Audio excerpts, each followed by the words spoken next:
This is Eye of the Dawn. I said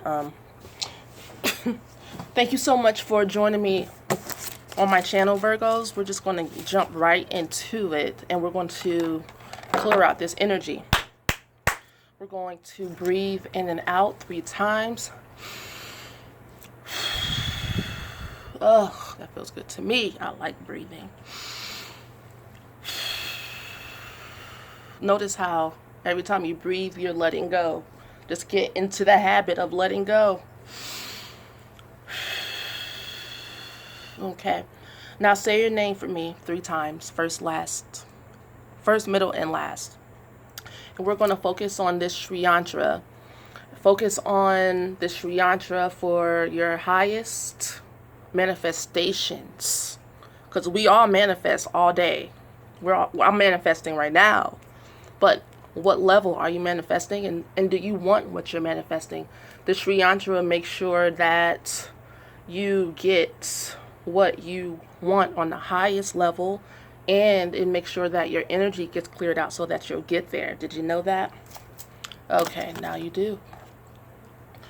I'm gonna light this incense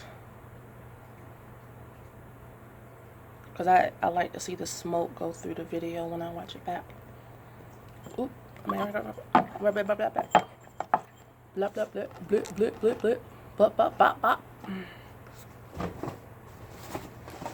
Don't forget to like, subscribe, and comment on my channel, please. Support me like I'm supporting you. Okay? I appreciate it. She really does.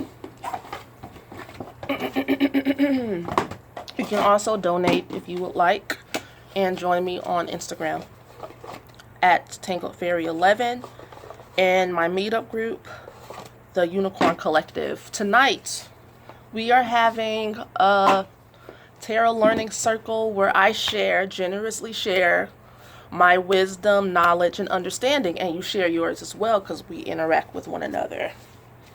Okay? This is not just me standing there teaching.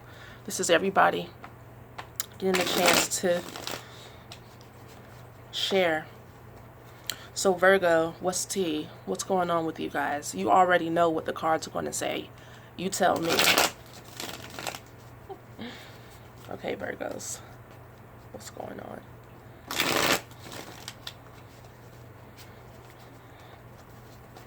Virgo. It's Virgo season though. Well, happy birthday. I feel your energy. You're pretty grounded. You're like la la la la di da. Cool. Virgo.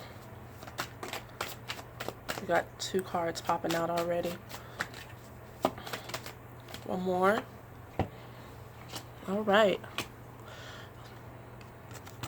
Blessings of Babaji.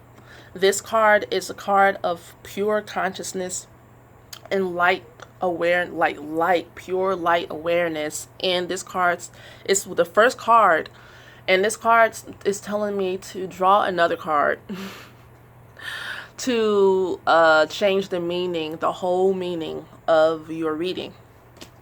Okay? But I'm going to read the next 2 cards after that so we can look at the magic of Babaji and see how it works. So we have the 2 of Lotuses, which is the 2 of Cups reversed. Beautiful. Beautiful card. And then we have the Emperor. Yes, so it looks like you're letting go of a relationship and a partnership that's really near and dear to you, but you're bossing up though. It's much needed. You needed to let it go in order for you to to feel empowered, to be in your strength. To see the 2 of Cups reverse is basically saying that the relationship, although you love each other, is not a good relationship. It's a codependent relationship. It's an unhealthy relationship. It's a attachment that isn't good for you. But at the same time, this relationship has helped you get to this point. And it seemed, when I see a card that's reversed, I also see the potential for it to be upright. It seems that, you know, maybe if things were different, maybe if the timing was better, maybe if you were more mature, it's taking this relationship to show you who you are, for better or for worse. And now you're coming into the understanding that it's your responsibility to build the life that you want, and you're not putting it on your partner, and your partner's not putting it off on you. And that's with just those two cards. And I could really turn off the camera right now because that probably just sums it up for you. But let's see. The Ace of Arrows. Okay, so the reason why you guys broke up is because of not being, this is the Ace of Swords, and it's reverse. Beautiful card. I love the Sacred India Tarot. I'm going to pick a card from out of these three and read it for you. But this reading is really self-explanatory. So yeah, since the Ace of Swords is reverse, it's telling me that you guys just didn't speak well to one another. You didn't speak the same language. You weren't on the same page mentally. You couldn't get on the same page. You both were stubborn. There was a lack of listening. There was a lack of, and maybe even a lack of clear communication about like what's going on. And it seems like it came to like an abrupt end. There wasn't necessarily like any real closure and loving words to like end it off. And now you're like, you know, sitting on the throne by yourself, independent. And like, I don't know how you feel about that, but that's where you're at. So I'm going to read the Emperor card. It doesn't look like there's much feelings here. It looks like it's just like a cold break off for you.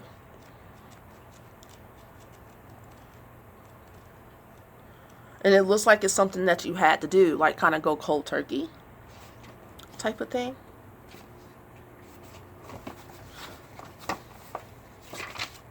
All right, so Brahma is the emperor. And it says Brahma is the god of creation, but the foundation of his power is Vishnu. The lotus that Brahma sits upon emerges from the navel of a sleeping Vishnu, wrapped in the intense concentration that keeps the universe from premature entropy. It is because Vishnu sustains that Brahma can create with freedom.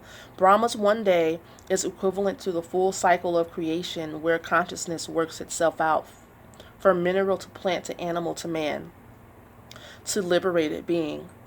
The mechanism to facilitate this process is twofold chanting, the sacred word that creates form, and the fire sacrifice, yajna, that afterwards nourishes the cosmos. The beads in Brahma's hands keep count of eons as the word Om constantly expands into galaxies and contracts ages later into the murmurs of Brahma. The ladle feeds the sacred fires of imagination and creation. Ritual is what maintains Ritha, cosmic order. The water pot sanctifies each invocation with the waves of wisdom contained within, and released according to discretion of Brahma. Creation is not a unique event in the Hindu Weltan Shuang, but a constant process taking place in the cosmic moment of the now. Universes growing and dissolving without number. Vaikta Advaikata, the manifest unmanifest. That is the best description of reality. Brahma's four faces see all the quarters.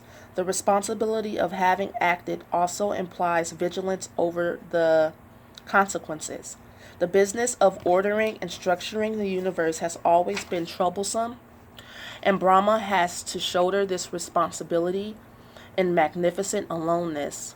Uncomplainingly, he soldiers on, for he has other sources of strength and consolation. He has the Vedas in his keeping, being both their guardian as well as their first teacher.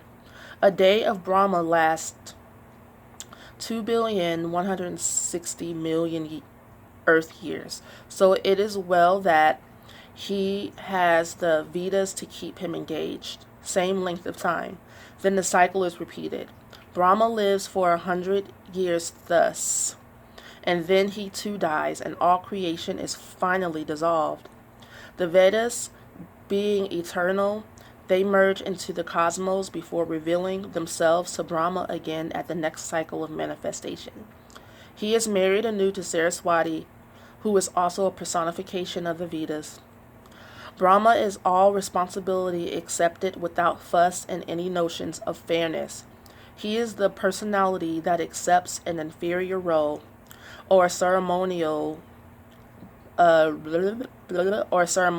for the larger good. He has all the work of responsibility, is constantly blamed for the mess creation seems to be, and is never thanked for this eternal, unceasing work. He is never free of his duty to the world, but to be Brahma's best lesson. For the emperor may create, but once events are set in motion, the inexorable action-consequence loop of karma accelerates situations. But created beings have to be fundamentally responsible for their own deeds and their own lives. The best help is to let them figure it out for themselves. Brahma is Swashiri, the creator. Creation is what we make of it. The swans of consciousness are his vehicle, enabling him to soar above this wound of knowledge, transmuting it into the greatest love of all, acceptance of what is. Whoa. Now, doesn't that sum up what we were talking about before? You're using your logical reasoning to move on from this relationship that tore you down. This relationship didn't necessarily build you up, and it didn't build up your partner either. And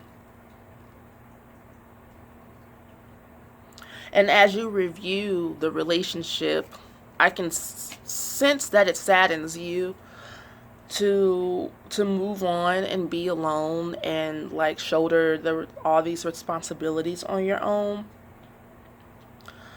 But you have to hustle, because now you are on your own and you don't have your partner. So you have to get into your spirituality and dive deep into other knowledge, more knowledge of self, of the world, and detachment. Like, this is about practicing detachment, but it's not in a bitter way. It's just in a pragmatic way where you use your head instead of your heart. And